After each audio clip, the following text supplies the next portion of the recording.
More and more casinos are reopening statewide, and they're doing it against the governor's wishes. KOMO's Patrick Quinn joins us live. And Patrick, we're already seeing big crowds at the casinos. How are they making sure they're not exposing more people to the virus?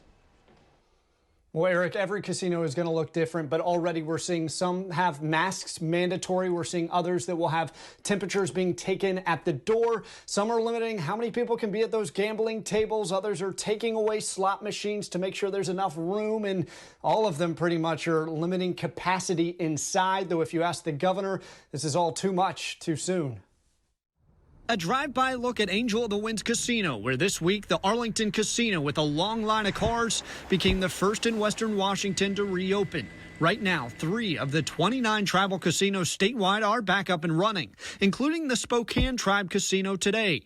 Rebecca George with the Washington Indian Gaming Association said for tribes, reopening casinos, it's not so much a want, but a financial need. It's because we can't fund our programs or services without casino revenue. But all of these openings come against the wishes of the governor. On several occasions, I've expressed the wish that they would wait to be more consistent with other operations for obvious reasons. The governor cannot mandate them to wait, but a spokesperson said if casinos were not on tribal lands, they would likely be in phase 3 of reopening.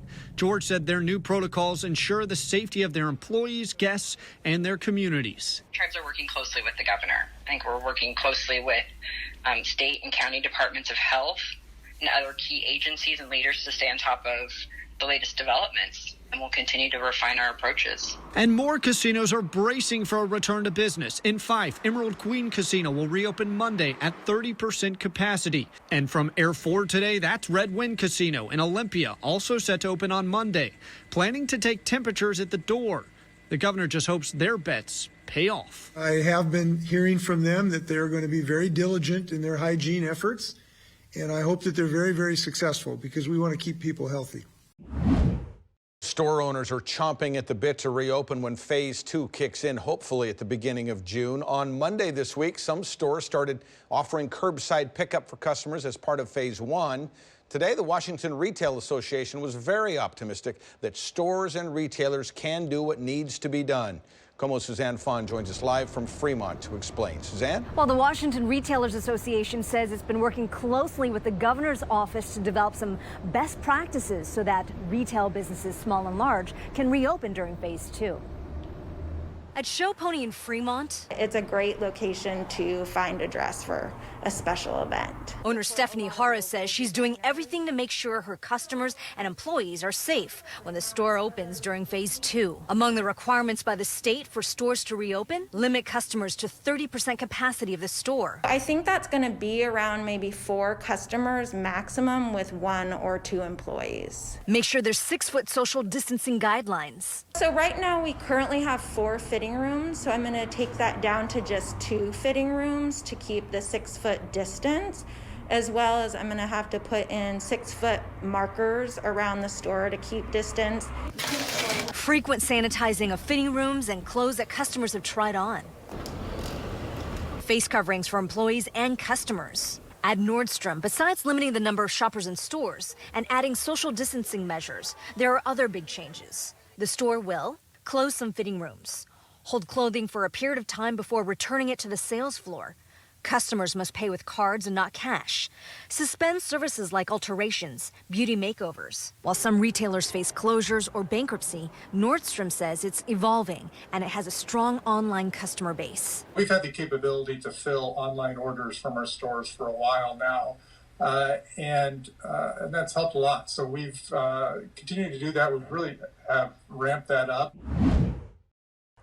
So if you or a loved one is having a heart attack, stroke, or cardiac arrest, call 911, go to the emergency room. Do not wait to seek medical attention. Our hospitals are safe. The State Hospital Association launching a campaign today after seeing a dramatic drop in emergency room visits of 30 to 50%, believing that people are staying away from hospitals because of COVID-19 safety concerns and people not wanting to burden the hospitals when they're dealing with the pandemic. Recently, we held an elderly woman who was afraid to come in, so she stayed home. And by the time she came in, it was pretty apparent that she had had a stroke in her home And unfortunately, by the time she arrived, she was outside of the window for treatment. Do you have more specific examples of the ramifications if you don't come to get urgent care when you really should? So over the last 2 weeks, I've been involved in investigating 2 cases of heart attack that were delayed.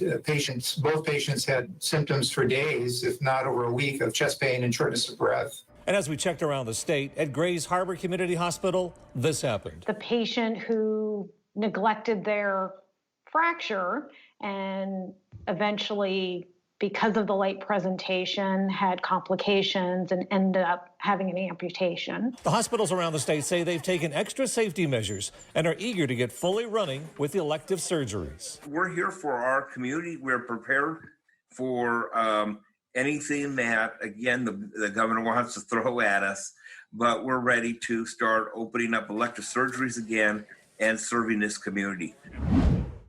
And screens are more prevalent than ever as people spend more time at home during the coronavirus pandemic. But what happens when tech turns into an addiction? KOMO's Kelly Koopmans has one man's decline, his saving grace, and a warning. Total War, Call of Duty, Medal of Honor. Charlie Brackey knows better than most the power of the virtual vortex. I was probably gaming easily in excess of 60 hours a week. He's a recovering video game addict, a man who once prioritized gaming over everything. It was on par with, eating or breathing. Charlie could game 8 to 18 hours straight. It cost him his job. He dropped out of college. He found himself captive to the console. I actually gave up on life at that point. I didn't know how to deal with that, so I started planning suicide. Charlie isn't alone. Experts say internet and video game addiction affects up to 19% of young adults. It is linked to depression, even suicide attempts. Charlie needed help fast. Restart now. And found it in Fall City at Restart, the nation's first internet gaming addiction treatment center. Unlike drug addicts and alcoholics who can just never touch it again, our guys have to get back on the internet eventually. Today, they treat internet, gaming, and overall screen time addiction. Charlie spent 54 days in the inpatient program and hasn't gamed since 2015. But with the stay-at-home order, that temptation is as real as ever. Relapse is very much a concern right now. It was just very easy at that point for somebody who's skated really close to the edge of addiction to just skate right over into it. While we are all stuck at home, screen time is way up. It is estimated that overall internet usage is up 70%, and for some younger groups, TV viewing is up 300%. Any place where you can spend at least 10 minutes kind of coming out of being constantly stimulated has the potential of rewiring some really important regions of the brain. Experts say to help reset the brain, set an alarm for every hour to get away from all screens for at least 5 minutes. And like Charlie, take the pandemic one day at a time. It's more just going with the flow and letting things happen, and things are looking very up.